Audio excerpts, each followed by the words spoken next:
Okay.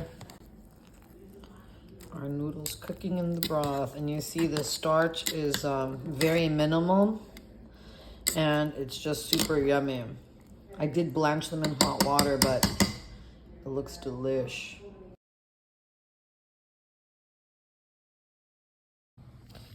Okay, just got back from Grist Toll, and I'm going to be making these delish hard white and hard red. These are so fragrant. I had another flour, but after smelling them and evaluating everything, I just decided to scale back and just use 1/3 of each for a total of 772 grams.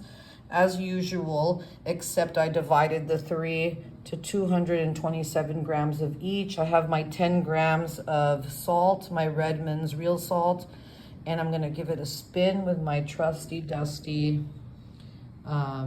whisk. Okay, I'm back. I just got back from Grist Toll, and I've got 3 kinds of beautiful wheat. I'm gonna be making this pasta with a hard red, a hard white, and unbleached all-purpose organic flour, because the flowers are so fragrant. I thought I needed one to neutralize it. So the total weight of each of the whole recipe is 772 grams. I'm also using 10 grams of Redmond's real salt. And so it comes down to 227, 257. All right, 200, good God, 257 grams of all-purpose, of all the different flours, so divided by 3. I did not come up with that math in my mind. I'm gonna use my whisk, but ooh, it's so therapeutic. Look at that. You could see the shininess and the mineral qualities of the salt, the soft whiteness of the King Arthur, and then the beautiful whole grains of the Grist Toll. It's a nice little shop in Pasadena. I was the little old lady in Pasadena today getting my flour. But I'm gonna get my whisk to make sure it's fully, you could just see it's so individual, so beautiful. The grains, it's so satisfying. I'm wearing black, not a good thing, but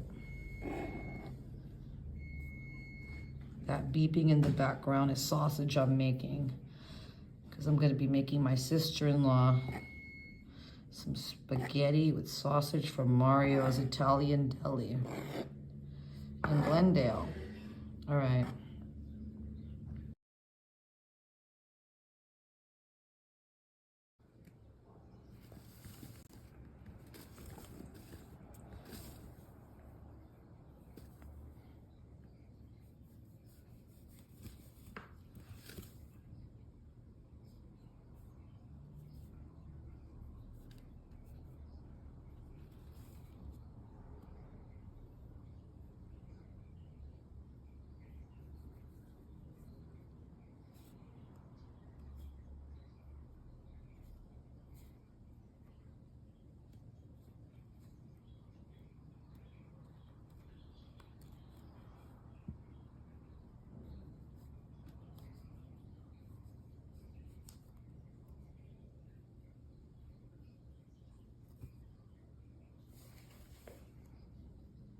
Yeah, I wanted to get to 500, but 511, perfect grams.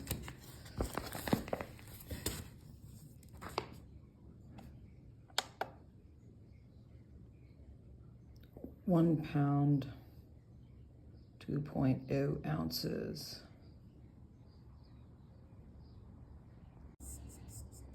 Okay, now adding the 10 grams of salt. I love the way this looks. It's a little mountain. I can't wait to put my hands in it and give it a nice mix. Now it's egg time. So I think I'm going to use, for this amount of flour, I think I'm going to use 4 eggs.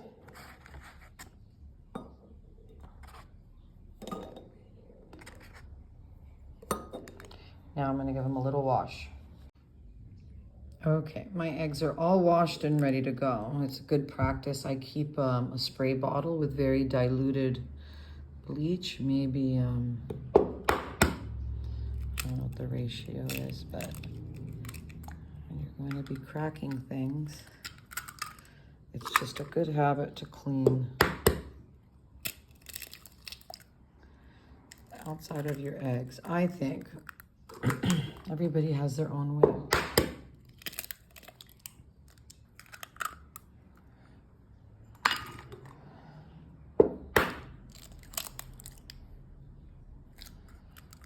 Okay, that was 4 eggs, 207 grams. And the shells are so lovely. Those will make great compost.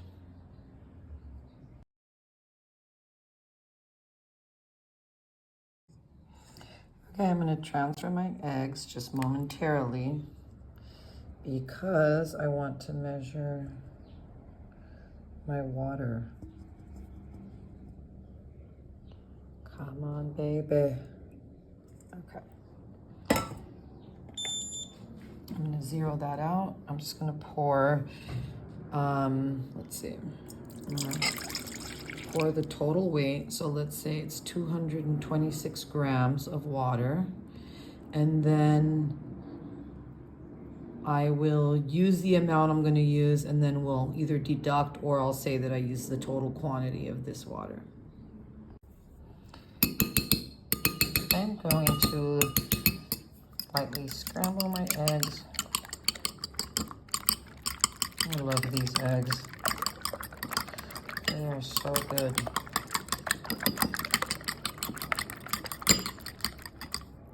It's amazing how all the different colors produce all the different variations in the egg yolk. And I really love this color. It's so vibrant. That calendula color, that bright orange, is the signature color of the Dalai Lama. Oh, this is a little more muted than that, but it just reminds me of sunshine and beautiful flowers. Okay, it's okay.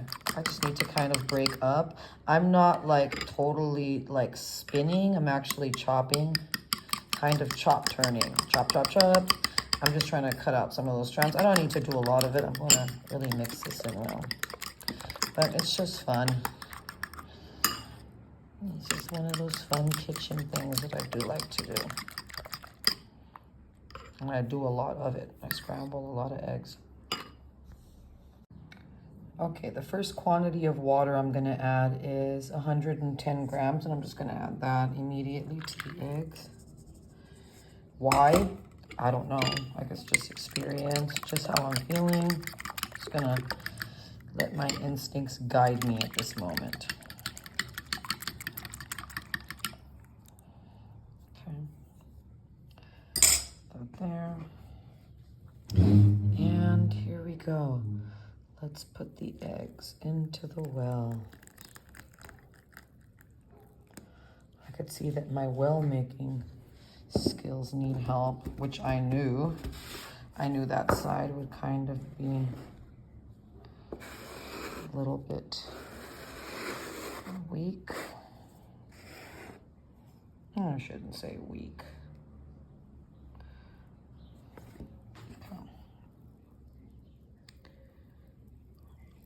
Egg. Created my little overflow dam. A little bit's getting away from me. And I'm just going to quickly deal with that little guy and make its own mini well. Uh-oh. The dam has broken. Sure.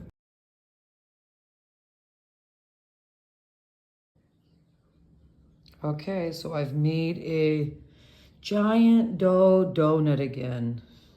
I'm sure it's gonna fail because as you see, there's lots of holes in the levee here. But I'm gonna work quickly. I'm gonna try to get this kind of ready. I don't know if I'm going to be able to film again. I only have my own hands, but what I've done here is to the last bit of the egg, I've added all the quantity of the water, and I'm just gonna go ahead and add it. See how it goes. Let's hope that my measurements were right. Okay, that's the whole quantity of water, which was 226 grams. I'm going to slowly add and knead. Tell you what my first impression is, feeling it. Feels good. When you free measure things, if you will, you have to be part psychic, right? I have to anticipate what that's gonna feel like. How much hydration. I have to read the minds of my ingredients, and they talk to me. And I do not want to suggest in any way that that is just something that is instinctual. It's something that comes with practice. You will learn, just like if you sew, you know how much fabric something might need. You can, in your mind's eye, imagine how much stretch a fabric will have. Or a surgeon, plastic surgeon, might imagine how much skin or whatever might have to be done. You just have to be part psychic and try to feel your way through it, if you will. I think just from where I am right now, I'm gonna put the phone down shortly, but it's going to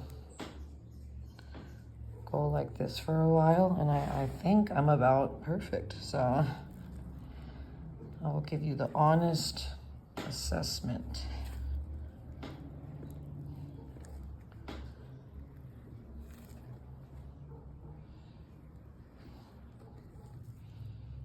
As I've aged,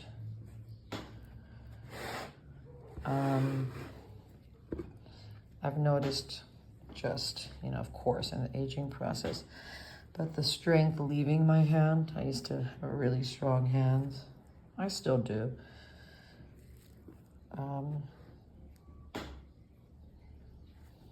It's also fun not to have to be so strong. And you realize that everything comes together anyways.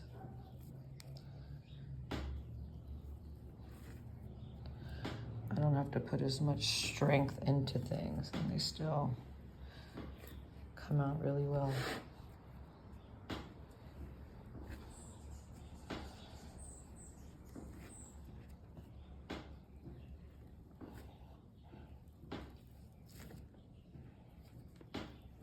I remember very vividly my grandmother's hands.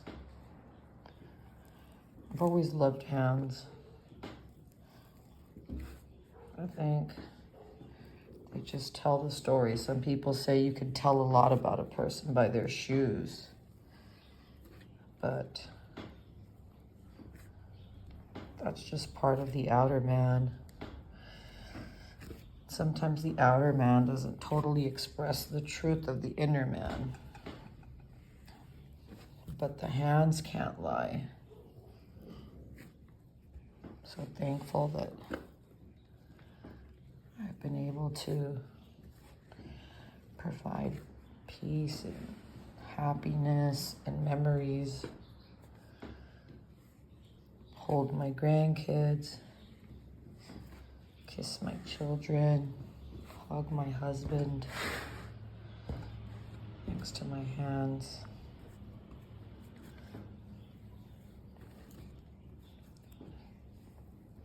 Okay, this is choppy because I'm trying to focus on what I'm doing. I'm not totally focused on looking at the dough because I could feel it, but I realize that sometimes I move out. I just want you to see that how the hydration process is playing itself out. Okay. So that's it. I mean, my board is clean. There's no hidden. Oops. Where went that? All right, we recovered. But I want you to see there's no hidden flour or water. So it was 772 grams total of flour between the bread flour and the all-purpose flour. And it was total 226 grams of water, 10 grams of salt. How do I know that? Because I have my paper right here where I wrote it down.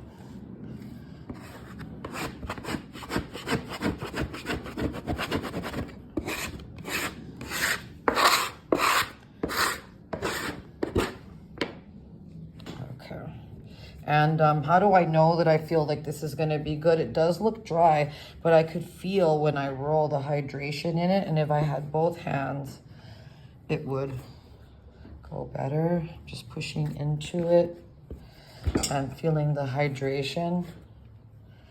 And just because, again, the psychic in me, the knowing person in me that's done this, I could know that the inner hydration, it has enough moisture from the way it feels to eventually become the dough I want it to be.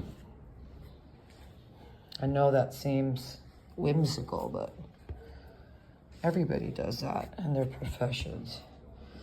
You just know. You know how much in your personal relationships and everything, you know more or less how much, what's the word? How much, say leverage.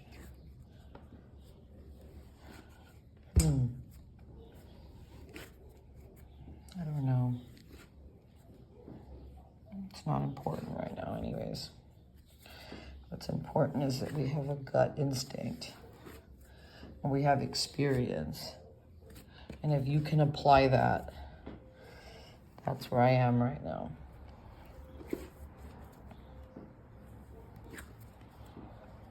I could feel it beautifully coming together in my hands.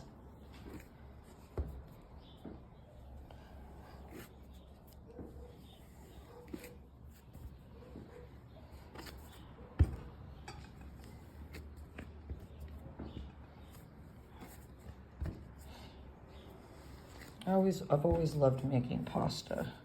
I've always loved making tamales. It's just different things that you realize are so amazing and so versatile and such a pleasure.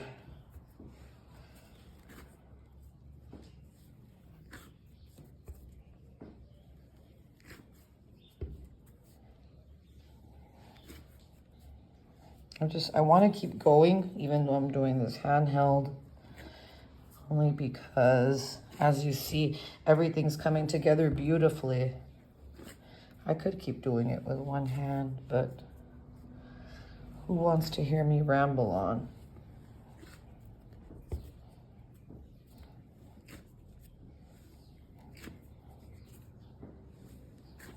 I like that sound.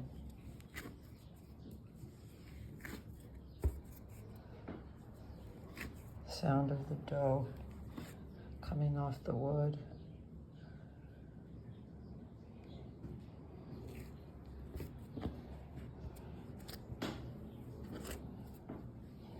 I'm just going to keep going at it this way. Traditionally in pasta making, you continue on the same grain. In other words, how I'm moving forward, I would keep moving forward to continue the gluten in this direction. And then if I did anything, it would be like maybe fold over and then move in this direction. But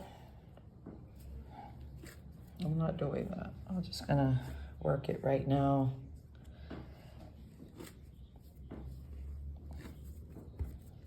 I just like to go with the mood and spirit.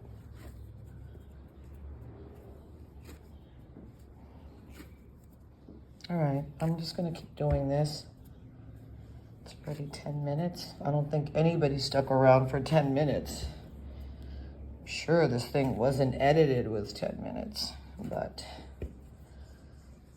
I'm just going to continue to knead probably another, let's see, look at how the doughs come together. Damn, I'm good. You know what I mean? Sometimes you're just like, even when you're not trying, you're trying. I'd have literally this tiny droplet of egg and water. I'm just gonna use it because A, that was included in my measurement, and why would I let a beautiful drop of that gorgeous egg and water go to waste?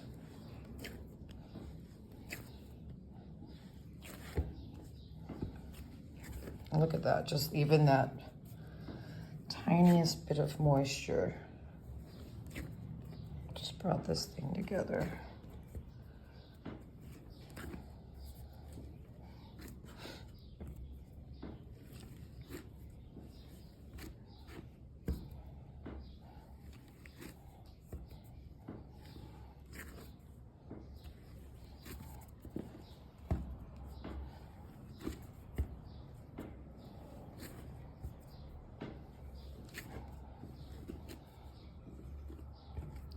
I'm not going to stop. I'm going to stop here on the video, but I'm just going to work this, and I'll set a timer for 10 minutes. And I'm going to see, I'm just going to take it 10 more minutes. You'll see what it looks like in 10. Okay, it's been 10 minutes, and this is where I am. This is something I wanted to show you. See how the bottom, so I've been kneading with both hands, but basically like this, and then I grab it, I push, I fold in, I push, I turn, and what eventually happens is if you turn it over, it looks like something like this. It's not so wet where it immediately just the seams close, and that's fine. But I could feel there's still a lot of moisture in it deep. It's like if you could just put your hands through the dough of time and go into its core with all your senses and feel there's moisture in there. There's water in this planet. You know, I could feel it, although right now, you know, because I've been kneading it, it's sort of dehydrating some of the liquid. But what I'm gonna do now is I'm happy with it.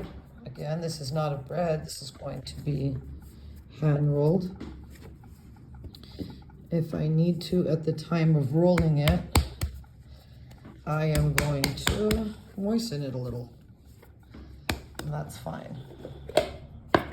It's gonna rest and relax. I just found this convenient little thing. Little saver. If I can find a little piece of recycled plastic or something that I could put this on. If not, I'll just leave it like that. And I might sprinkle it with maybe just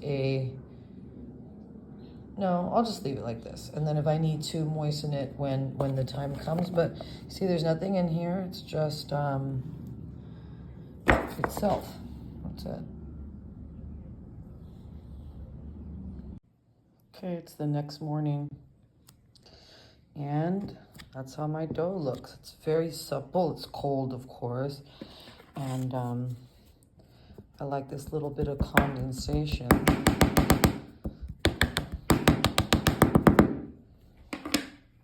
I'm gonna go ahead and pull it out and start with my handy dandy scraper, I'm going to cut it into chunks and then leave the chunks that I'm not using back in this container so it doesn't dry out. Okay, I took it out and I gave it a few squeezes like so, and I could just feel that it's fully hydrated now. It feels like really chewed bubble gum. Okay, so I'm not going to overwork it too much. I'm going to just cut pieces like this. It's hard to cut because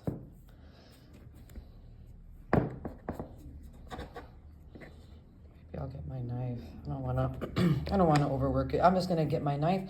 I'm gonna cut 1 or 2 small chunks and put it back in the container, and then I'm gonna start rolling. I won't be able to film all of the roll, but because I need both hands.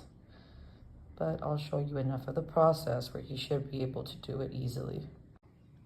I forgot to mention that I do keep a tiny little bit of water, maybe about tablespoon of water, just because on my floured surface this thing can become so non-stick that it's hard for the dough to roll without and give me traction. So occasionally I will just literally dab it with the smallest amount of water, and that I don't have to do that for every piece. I just have to make sure that it's running smoothly and it's giving me some grabby motion. I need to finish this one off.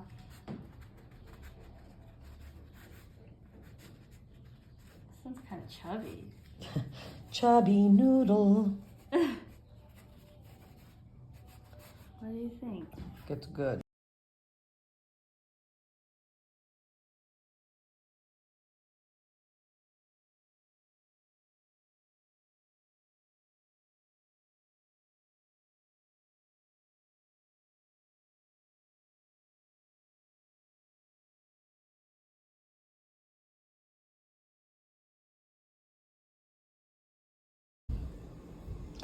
I just put my fresh hand-rolled spaghetti into the pot. Literally, I just couldn't find my phone and I forgot I wanted to film it. So it just went in about 40 seconds ago. I might cover it for just a second. Ah, hot. Ah, hot. I like these clear lids on my pasta pot because you can see when it's starting to boil over.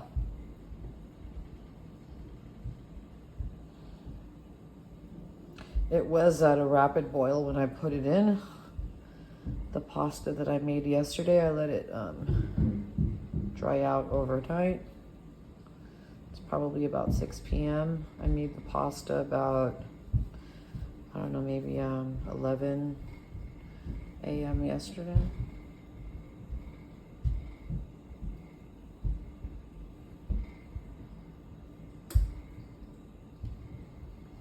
I could see that it's starting to come back. The vent hole is giving out a lot of steam. I could see it coming back to a boil.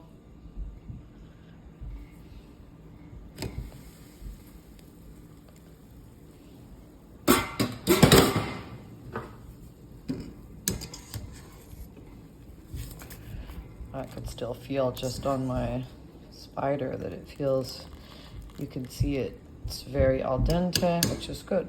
I want it to be al dente. Ah. The water's not as salted as I would like it to be.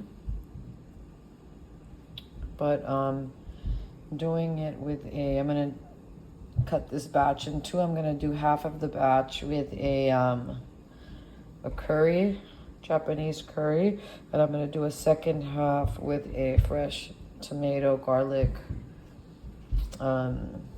uncooked sauce. Okay. Our noodles cooking in the broth, and you see the starch is very minimal, and it's just super yummy. I did blanch them in hot water, but it looks delish.